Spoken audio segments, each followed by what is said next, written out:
Segundo os livros de história, os continentes americanos simbolizavam um novo mundo corajoso, onde tudo era possível, ou pelo menos foi o que nos levaram a acreditar. Às vezes, uma única descoberta pode abalar todo o nosso entendimento das Américas, desde expor verdades desconfortáveis, remover o brilho de heróis queridos ou desafiar crenças estimadas. E houve mais do que apenas uma descoberta. Então, vem comigo enquanto a gente mergulha em algumas das descobertas mais desconfortáveis e polêmicas da história americana.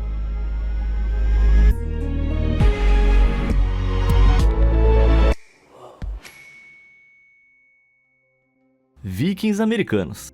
Nós fomos levados a acreditar que em 1492 o explorador italiano Cristóvão Colombo foi a primeira pessoa a pisar na América, reivindicando a terra que agora chamamos de Estados Unidos da América. Acontece que isso não é verdade. Colombo não foi o primeiro a descobrir a América do Norte, ele nunca nem pisou nela. Os primeiros americanos foram, sem surpresa, os nativos americanos, que vieram do que hoje é conhecido como Ásia, há algo entre 30 mil e 12 mil anos atrás. E se estamos falando dos primeiros europeus na América, então vamos até L'Anse-aux-Méduses, em Terra Nova, no Canadá. Em 1960, uma escavação dos arqueólogos noruegueses Anstein e Helge Ingstad revelou 8 montes de edifícios de origem nórdica. Isso mesmo, eram vikings. As descobertas mostraram que o primeiro nórdico, que eles chamaram de Leif, o sortudo, pisou pela primeira vez no solo canadense no século XI, superando Colombo em 400 anos. Lendas islandesas anteriores contavam sobre o povo nórdico chegando a uma nova terra e depois construindo casas e fazendas. Eles então encontraram nativos americanos, que não ficaram felizes em ver vikings na sua terra, o que resultou em um grande conflito entre os dois grupos. Não sabemos exatamente o que aconteceu com esses nórdicos em Lance, mas as sagas islandesas terminam com eles decidindo deixar o país descoberto. Provavelmente os vikings da vida real partiram depois de viver lá por cerca de 10 anos, para evitar qualquer problema com os americanos. De qualquer forma, os livros escolares deveriam realmente deixar de falar de Colombo e falar sobre Leif o sortudo. Inclusive, acho que ele tem um nome muito mais legal. Tesouro escondido. Todo mundo gosta da brincadeira de caça ao tesouro, e um cara que decidiu começar sua própria versão épica foi Forrest Fenn, um piloto e negociante de arte de Santa Fé, no Novo México. Ele teve uma vida aventureira, acumulando tesouros valiosos de todo o mundo. Então, em 2010, aos 80 anos, ele publicou as suas memórias intituladas The Thrill of the Chase. Nesse livro, ele revelou que havia enterrado um baú com 2 milhões de dólares em ouro e outros objetos de valor, em algum lugar nas Montanhas Rochosas. As páginas apresentavam um poema de 24 linhas, com pistas sobre onde o tesouro estava enterrado. Uma década depois, um homem encontrou o prêmio. Jack Stulf, um estudante de medicina que vendeu o tesouro em 2022 para pagar os seus empréstimos estudantis. Uma história muito legal. Um clássico conto americano de triunfo sobre a adversidade. Mas infelizmente isso não é o fim da história. Milhares de pessoas saíram em busca do ouro, com alguns caçadores se tornando tão obcecados que faliram na busca. E vai por mim, esses foram os que tiveram sorte. Pelo menos 5 pessoas perderam a vida tentando atravessar a selva em busca do tesouro. O próprio Fenn foi perseguido, e a sua casa foi invadida por caçadores tentando obter mais informações sobre o paradeiro do tesouro. O velho foi até acusado de nunca ter escondido tesouro algum, e que Stulf estava mentindo sobre tê-lo encontrado, que a história dos dois não passava de uma fraude. Então não é o clássico conto americano de triunfo no fim das contas. Parece mais uma história de terror. Você teria ido tão longe quanto esses caçadores de tesouros enlouquecidos para tentar pôr as mãos no tesouro de Fenn? Se sim, clica no botão de se inscrever aí embaixo. Se não, clica no botão de curtir. Feito? Beleza, então vamos para o nosso próximo tópico. Sino no carvão. Quando eu era criança, me contaram a velha história bíblica da Arca de Noé. Sabe? Quando Deus vem a Noé e diz para ele construir um barco enorme e enchê-lo com um casal de cada animal para evitar um dilúvio apocalíptico. Hoje a maioria das pessoas concorda que isso não passa de uma fábula, mas uma descoberta pode provar que a Arca de Noé era real. E em 1944, em Buckhannon, na Virgínia Ocidental, um menino de 10 anos, chamado Newton Anderson, estava no porão dos seus pais recolhendo carvão para a fornalha. Ele pegou um pedaço particularmente grande e deixou cair partindo em dois. Dentro havia um objeto metálico, um sino de latão. Todo o carvão já foi vegetação. E a qualificação, que é a conversão de vegetação em carvão, leva cerca de 300 milhões de anos. Os humanos só deveriam estar na Terra há cerca de 6 a 2 milhões de anos. Então, como é que esse sino foi para lá? Os criacionistas argumentam que o sino da Virgínia é um sinal de que a civilização humana, junto com o bíblico Noé, existiu cerca de 300 milhões de anos antes do que os cientistas pensam. Segundo o criacionismo, quando os mares subiram, a civilização civilização primitiva teria sido enterrada sob rochas sedimentares, deixando todo o seu lixo para trás. Mas a maioria dos casos desses artefatos fora do lugar acabam sendo causados por formações naturais, como argila, que reveste um objeto moderno ao longo do tempo. Em 2007, Anderson participou de um teste de detector de mentiras para validar sua história e passou com louvor. Ele disse que se o pedaço não fosse de carvão, ele nem teria se incomodado em pegá-lo. Peraí, mais de 60 anos se passaram desde que Anderson encontrou aquele sino. Será que dá mesmo para confiar na memória de alguém depois de tanto tempo assim? Bom, vou deixar esse julgamento para vocês. Inventando a aviação. Não tem nada como voar pelo céu em um avião. E todo mundo pensa nessas máquinas como uma invenção do século XX, com os norte-americanos irmãos Wright voando com sucesso no primeiro avião, em 1903. Bom, aperta o cinto porque o primeiro avião pode ter aparecido muito antes e muito mais ao sul do que a gente pensa. Entre os séculos 5 e 10, a civilização Quimbaya prosperou nas áreas que fazem fronteira com o Vale do Rio Cauca, na Colômbia. Essas pessoas eram mestres ourives, criando peças de arte excepcionais, mas nenhuma é mais famosa do que a coleção de 123 pingentes, saqueados por ladrões de túmulos durante os anos 1800. Eles foram apelidados de artefatos Quimbaya e medem cerca de 5 a aproximadamente 7,5 cm. Apesar de pequenos, causaram um grande impacto, chamando a atenção do mundo na década de 70. Alguns notaram sua semelhança com máquinas voadoras, que contavam com lemes de cauda e hélices. Tal tecnologia é considerada muito além dos limites do período dos Quimbaya, o que levou a muitas teorias sobre a sua origem. Talvez o povo Quimbaya tenha recebido essa tecnologia de alienígenas, ou talvez tenham sido contatados por viajantes do tempo que revelaram segredos da aviação. Mas esses céticos irritantes apontaram que a semelhança dos artefatos com aviões é provavelmente pura coincidência, com os tesouros na verdade retratando peixes e pássaros. E eu acho que faz sentido. Tá, mas me desculpa, aquilo ali no canto superior direito, sério, eu não conheço nenhum peixe ou pássaro que pareça tanto um avião. Walt Disney dedo duro. Walt Disney foi um gigante do cinema americano, fundador dos estúdios Disney e criador de alguns dos filmes e personagens mais amados do mundo, incluindo Mickey Mouse. Considerando o quão puros e saudáveis eram os filmes, certamente o tio Walt Disney era uma pessoa igualmente pura, né? Bom, em 1993, através da Lei de Liberdade de Informação, o New York Times descobriu que o FBI tinha arquivos sobre Walt. Esses arquivos revelaram que de 1940 até sua morte, Walt fornecia secretamente informações sobre os seus empregados ao FBI. Sim, o tio Walt era um espião. Na década de 40, enquanto a batalha psicológica entre os Estados Unidos e a União Soviética se desenrolava, o medo e a paranoia tomaram conta. Walt Disney, conhecido por suas opiniões conservadoras, não foi exceção. Em 1954, ele recebeu o título de agente especial de contato. Como tal, ele informava o governo sobre empregados de Hollywood se eles fossem suspeitos de crenças pró-comunistas. Ele até deixou o diretor do FBI, J. Edgar Hoover, editar roteiros de filmes da Disney, removendo qualquer coisa depreciativa sobre o FBI na comédia de 1962 Moon Pilot. Nessa época, alguns clássicos familiares como 101 Dálmatas e Mary Poppins estavam sendo feitos, e os americanos podiam ser demitidos do trabalho ou até mesmo presos por terem crenças pró-comunistas. Mas Walt foi um passo além e testemunhou no Comitê de Atividades Anti-Americanas. Lá, ele acusou formalmente e falsamente trabalhadores em greve e o Screen Actors Guild de serem comunistas, em vez de pessoas apenas querendo melhores salários e condições de trabalho. Ele até levou guardas armados para lidar com eles, e uma vez teve que ser fisicamente contido para não atacar um dos trabalhadores em greve. Embora ser um contato do FBI não fosse incomum nessa época, as ações de Disney colocaram em risco as carreiras e os meios de subsistência dos seus empregados. Acho que eu nunca mais vou conseguir assistir Mary Poppins do mesmo jeito. Estatuetas de Acámbaro.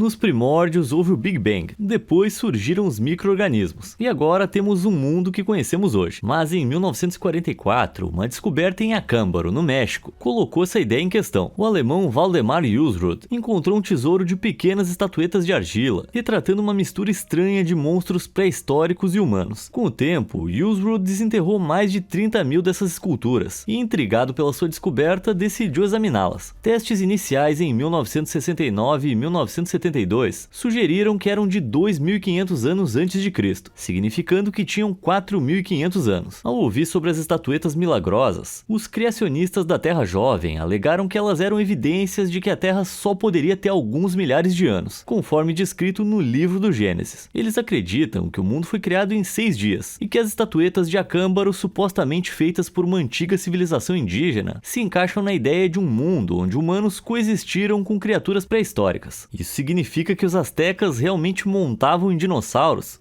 Provavelmente não. Olhando para as estatuetas, você pode ver que não há intemperismo ou sujeira presa nas rachaduras, o que descredita a noção de que essas coisas têm milhares de anos. Se isso não bastasse, testes posteriores em 1976 e 1978 situaram as origens das estatuetas nas décadas de 1930 ou 1940, mais ou menos a época em que Yusrud as encontrou. Ninguém parece saber quem fez as figuras ou como é que elas chegaram lá, embora o mais provável seja que fossem apenas locais fazendo uma brincadeira. Mas qual é a sua opinião? Você acredita que as estatuetas são evidências da história da criação ou são uma completa farsa? Conta pra mim aí nos comentários. Caminhando com dinossauros. Na nossa era moderna, parece que os cientistas já resolveram toda a questão da evolução. Há muito tempo, os dinossauros andavam por aí. Depois, um asteroide atingiu a Terra e os eliminou completamente, dando aos mamíferos a chance de brilhar. Caso encerrado. Ou será que não? Vamos mergulhar no rio Paluxy, no Texas, que abriga a maior concentração de pegadas de dinossauros nos Estados Unidos. Em 1908, uma inundação revelou fósseis escondidos sob camadas rochosas. As pessoas não puderam deixar de notar que algumas impressões pareciam pegadas humanas. Mas o que pegadas humanas iam estar fazendo ao lado das dos dinossauros? Tem uma diferença de cerca de 60 milhões de anos entre a extinção dos dinossauros e o surgimento dos humanos na África. Clifford Burdick, um geólogo e criacionista dedicado, acreditava que as pegadas foram feitas apenas 4.800 anos atrás, na época do suposto dilúvio de Noé. Na sua visão, as águas do dilúvio foram as responsáveis por deixar o solo lamacento, deixando impressões duradouras. Hoje, criacionistas da Terra Jovem, sabe, aqueles que acreditam que Deus fez todo o trabalho,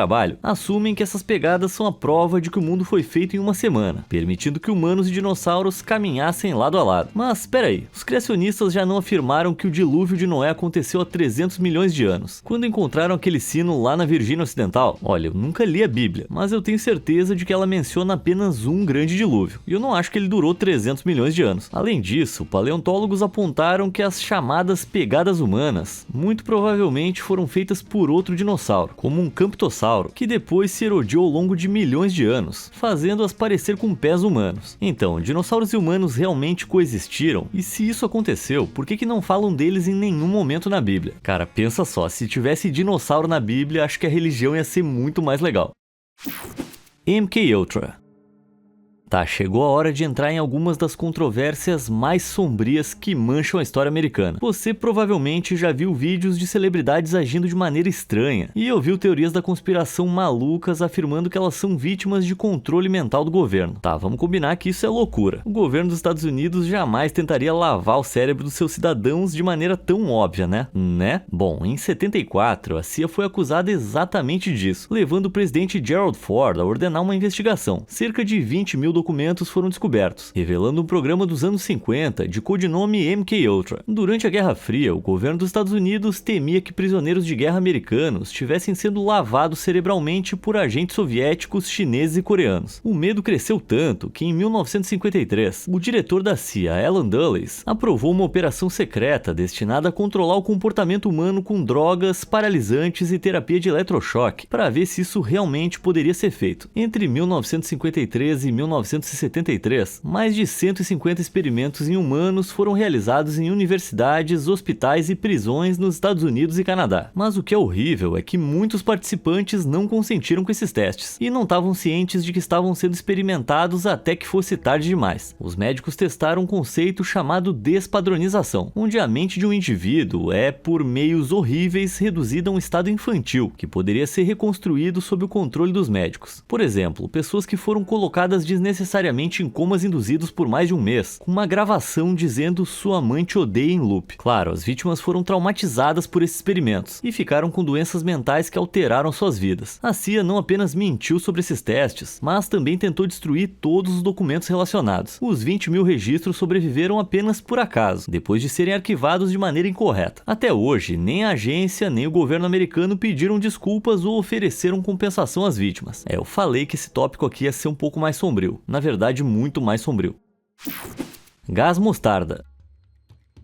Na Primeira Guerra Mundial, os soldados testemunharam a chegada de uma arma terrível, o gás mostarda. Era um agente químico que queimava a pele, deixando as vítimas com bolha e incapazes de respirar. Os dois lados usaram a arma para mutilar soldados inimigos, mas acontece que não foi só nos inimigos que a utilizaram. Em 1993, o governo dos Estados Unidos revelou documentos que relatavam experimentos realizados na Segunda Guerra Mundial. Esses achados revelaram que mais de 2 décadas após a Primeira Guerra Mundial, a Marinha dos Estados Unidos testou o gás mostarda nos seus próprios soldados. Temendo que essa arma química fosse usada na Segunda Guerra Mundial, a Marinha dos Estados Unidos queria verificar se as suas máscaras e roupas atualizadas poderiam protegê-los. Surpresa, deu errado. Os marinheiros, muitos dos quais não tinham mais de 20 anos, foram informados de que participariam de um teste, mas ninguém se preocupou em explicar os detalhes. Eles foram conduzidos a uma câmara de gás, expostos ao químico e deixados para sofrer os efeitos horríveis. E mesmo quando imploraram para serem libertados, isso foi recusado. E o pior é que eles escolheram marinheiros de grupos minoritários, como afro-americanos e asiáticos americanos, só para ver como o gás afetava diferentes cores de pele. Um absurdo. Para muitos, esse evento traumático não foi o fim do sofrimento. As vítimas ficaram com queimaduras, eczema, problemas respiratórios e até câncer de pele. Em 2015, uma vítima aos 70 anos ainda sofria visivelmente de algumas dessas doenças. Esses homens não podiam falar sobre o horror e foram ameaçados com dispensa desonrosa ou prisão para manterem-se em silêncio. Foi apenas em 1993 que o Pentágono permitiu que esses homens contassem suas histórias. E essa não é a história militar orgulhosa que a maioria dos americanos vê, mas esses arquivos revelados expõem a barbárie que o exército é capaz de infligir aos soldados, até mesmo aos seus próprios. Crânios falsos. Bom, vamos voltar para um assunto um pouco mais leve. Se tem uma coisa que os astecas adoravam criar eram crânios de cristal. Durante décadas, eles enfeitaram famosas coleções de museus bem conceituados em todo o mundo, com cada instituição afirmando com firmeza que são de origem asteca, datando entre os séculos 16 e 13. Mas vamos pular para 1992, quando Jane Walsh, uma antropóloga do Smithsonian Institution, recebeu um pacote estranho de um doador anônimo. Era um crânio de quartzo branco que media aproximadamente 25 centímetros. Um bilhete que o acompanhava afirmava que o crânio era de origem asteca como os demais, e veio da cidade do México, onde pertencia ao ditador Porfirio Díaz. Mas Walsh sabia que algo estava errado com esse chamado artefato, porque ele era feito de carbeto de silício, um material produzido em massa em 1893. Portanto, certamente não era de origem asteca. Ela sentiu que tinha algo errado e, depois de investigar um pouco a história dos crânios de cristal, percebeu que o culpado era o francês Eugène Boban. Ele foi um arqueólogo amador na metade do final dos anos 1800, que se especializou em antiguidades mexicanas. Ciente de quão ignorantes os museus eram sobre a cultura mesoamericana, ele inventou crânios de cristal, fabricou muitos deles na Alemanha e depois os vendeu para clientes enganados. Os museus confiaram na expertise de Boban e compraram os chamados artefatos sem hesitação. A lenda dos crânios de cristal e da Mesoamérica permaneceu entrelaçada desde então, com muita gente hoje ainda caindo nas artimanhas de Boban. Walsh nunca descobriu quem enviou aquele crânio misterioso para o Smithsonian, mas quem quer que fosse acidentalmente revelou quão idiotas os avaliadores de museus poderiam ser.